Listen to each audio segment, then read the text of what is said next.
Good morning students. आज हम fair play के लेसन को आगे पढ़ते हैं। Let us continue our story.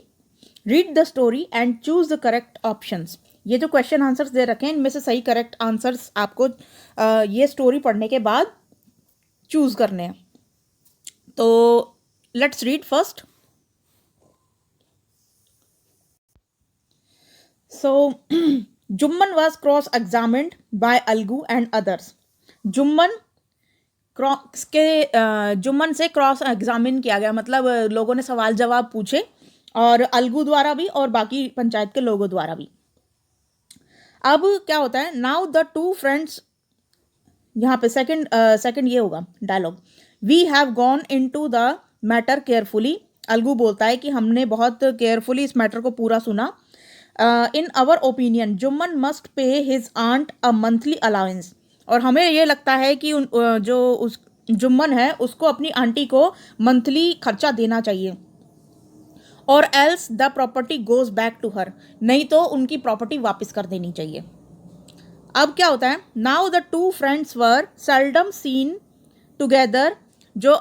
ये जो दो फ्रेंड्स थे अलगू और जुम्मन, जो अक्सर साथ दिखा करते थे। The bond of friendship between them was broken. इन दोनों का जो फ्रेंडशिप का बॉन्ड था, मतलब इनकी जो फ्रेंडशिप थी वो टूट गई। In fact Jumman was Algu's enemy and wanted his revenge. Jumman जो था अब अलगू का एनिमी यानी कि दुश्मन बन गया था और उससे बदला लेना चाहता था। रिवेंज का मतलब होता है बदला लेना। अब हम फर्स्ट और सेकंड क्वेश्चन करते हैं इसके आगे। देखिए, हु क्रॉस एग्जामिन जुम्मन, किसने क्रॉस एग्जामिन किया जुम्मन को, अलगू एंड अदर्स या ओल्ड आंट एंड अदर्स। अब यहाँ पे देखो, Jumman was cross examined by Algu and others, तो हमारा फर्स्ट आंसर हो जाएगा अलगू एंड अदर्स। सेकंड देखो, what was the decision of the panchayat, panchayat का क्या डिसीजन था। Jumman must pay a monthly allowance और else the property goes back to her, या फिर option B, Jumman should not support his aunt, कि जुम्मन को अपनी मतलब यहाँ तो मंथली अलाउंस दें या फिर प्रॉपर्टी वापस कर दे। ऑप्शन ए सही होगा, या बी कि जुम्मन को अपनी आंटी को बिल्कुल भी सपोर्ट नहीं करना चाहिए। क्या पंचायत ने फैसला दिया था? Yes, right. तो जुम्मन यहाँ पे जो पंचायत का फैसला था वो ये था कि मंथली अलाउंस भी देना होगा, या फिर अगर नहीं देता है अलाउंस तो फिर प्रॉपर्टी वापस कर दे। तो हमारा ए ऑप्शन जो है वो करेक्ट हो जाएगा सेकंड का। तो अब अगला पैराग्राफ पढ़ते हैं। इसको थोड़ा बड़ा कर लेती हूं मैं। अब हम सेकंड पैराग्राफ पढ़ेंगे। डेज पास्ड एंड, दिन बीतते गए, और as ill luck would have it, और बुरा समय आने लगा। Algu Chaudhary found himself in a tight spot. Algu Chaudhary जो था वो अपने आप को एक बुरी सिचुएशन में फंसा हुआ पाता है। One of his fine pair of bullocks died, उसका एक बैल का जोड़ा जो था वो मर गया था। And he sold the other to Samjhu Sahu, और उसने एक बैल जो था वो समझू साहू को बेच दिया था। एक जोड़ा तो मर गया और बाकी जो एक बैल बचा था उसके पास वो उसने समझू साहू को बेच दिया। A cart driver of village, जो कि बैलगाड़ी चलाता था गांव के अंदर, उसको बेच दिया। The understanding was that Sahu would pay the price of the bullock in a month's time. और अंडरस्टैंडिंग दोनों में ये थी, यानी कि अलगू और साहू के बीच में बात ये तय हुई थी कि महीने के अंदर अंदर ही वो जो साहू है वो उस बैल का प्राइस जो है, उस बैल की कीमत अलगू को दे देगा। लेकिन हुआ क्या, it so happen that the bullock died within a month. और हुआ क्या कि वो जो बैल जो अलगू ने बेचा था साहू को, वो एक ही महीने के अंदर अंदर मर गया। Several months after the bullocks death, कई महीनों बाद, जब बुलॉक के मतलब जो बैल था उसके डेथ के कई महीनों बाद, Algu reminded Sahu of the money he hadn't yet paid. Algu ने साहू को याद दिलाया कि तुमने अभी तक जो मैंने बैल बेचा था उसकी जो पेमेंट है अभी तक तुमने नहीं किया है। But Sahu got very annoyed, और साहू इस बात पे बहुत गुस्सा आया उसको, यहाँ बहुत ज़्यादा वो खींच गया। कौन? साहू। अब क्या होता है, नेक्स्ट पैराग्राफ में पढ़ेंगे, लेकिन उससे पहले क्वेश्चन आंसर्स देख लेते हैं। तो यहाँ पर थोड़ा सा छोटा कर लेती हूँ मैं से। थर्ड क्वेश्चन है, what problems did Algu experience? Algu को क्या प्रॉब्लम हुई थी?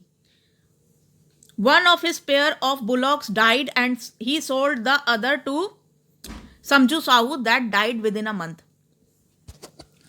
तो एक जो बैल का जोड़ा था वो मर चुका था और एक बैल उसने समझू साहू को बेच दिया था। क्या ये हुआ था?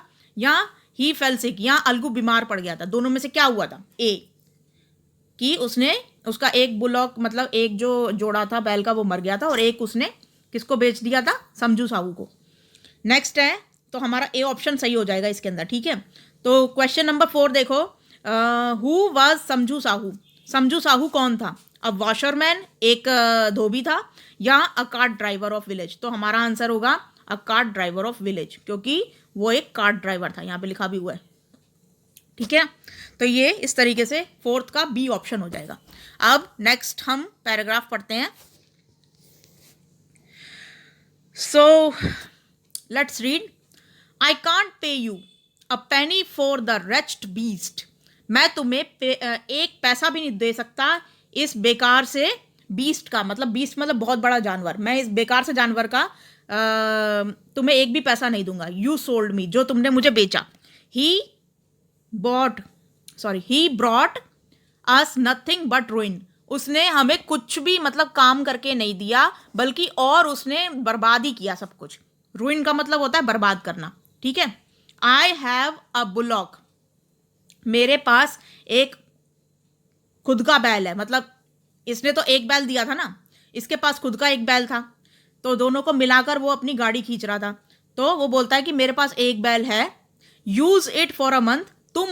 अब ये जो साहू है वो ये बोल रहा है मेरे पास एक बैल है जिंदा, तुम उसे एक महीने के लिए यूज कर लो जैसे मैंने तुम्हारे वाले को किया है, and then return it to me, और एक महीने बाद तुम उसे मुझे वापस कर देना। But no money for your dead bullock. और साहू बोलता है कि लेकिन मैं तुम्हारे मरे हुए उस बैल के लिए एक भी पैसा नहीं दूंगा, तुम मेरा वाला बैल एक महीने के लिए यूज कर लो जैसे मैंने तुम्हारा किया था। अब ये बात अलगू को बिल्कुल भी अच्छी नहीं लगी। Algu decided to refer the case to the panchayat. Algu ने पंचायत में जाने का फैसला किया। For a second time in a few months, कुछ ही महीनों में दूसरी बार। पहली बार तो वो जुम्मन के लिए गया था, अब दूसरी बार अपने लिए जा रहा है। Preparations for holding the panchayat were made and both parties started meeting people seeking support. और पंचायत के लगने तक ये दोनों ही अपनी अपनी कहानियां जो है वो लोगों को बताना शुरू कर देते हैं कि ऐसे ऐसे उनके साथ।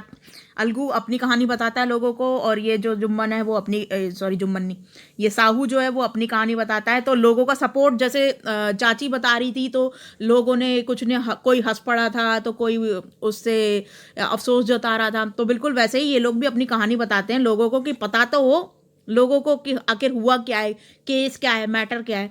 तो ये लोग अपने अपने लिए सपोर्ट ढूंढ रहे होते हैं कि कुछ लोग पक्ष में आ जाए तो वो उसका सपोर्ट करे पंचायत के सामने।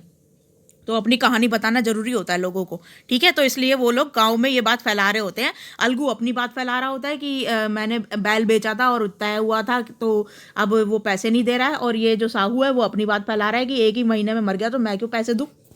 ठीक है, तो इस तरीके से सपोर्ट ढूंढ रहे थे अपना अपना गांव के अंदर ये लोग अपनी बातें फैला के।